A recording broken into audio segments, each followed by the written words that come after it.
ini ada bukti bahwa Bear adalah penjahatnya. Ya, clue-nya itu ditaruh bahkan dari menit pertama. Bear harusnya beliin kalung ganti buat Nikki.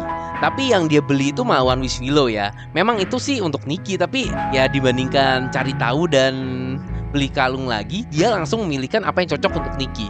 Ya ini hal yang biasa sih, bahkan kita akuin. Tapi ini hint awalnya.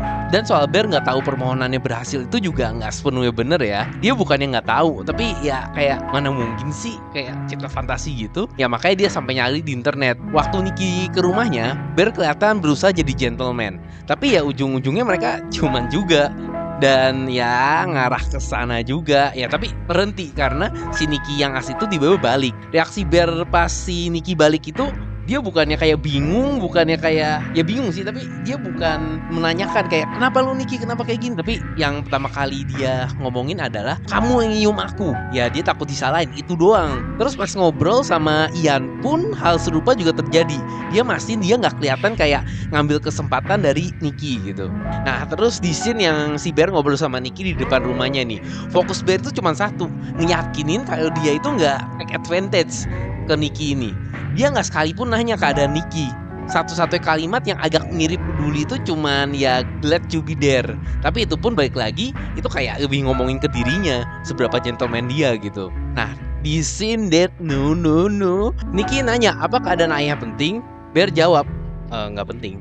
Pertama kesannya itu karena takut, tapi Barker langsung nyambung ke adegan Bear dan Nikki bercinta, nempelin dua hal itu berdampingan.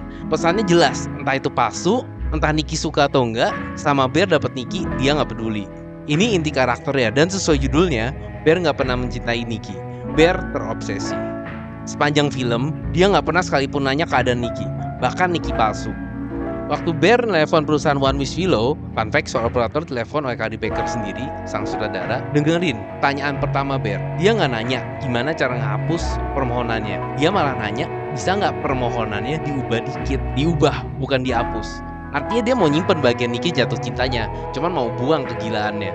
Terus pas dia diperdengarkan suara Nikki lewat telepon, dia langsung nutup telepon dan lanjut hidup kayak nggak ada apa-apa. Setelah scene pesta, ada obrolan berdua yang buktiin kalau Bear tahu Nikki yang bareng dia bukan Nikki yang asli.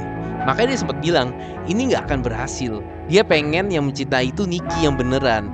Itu bukti dia sadar wishnya lah yang bikin semua ini. Dan yang paling ironis, dia sampai ngomong, I want you to act like Nikki. Nah, adegan ini menurut gue sih yang paling jelas nih. Waktu Nikki yang asli muncul dan ngobrol sama Bear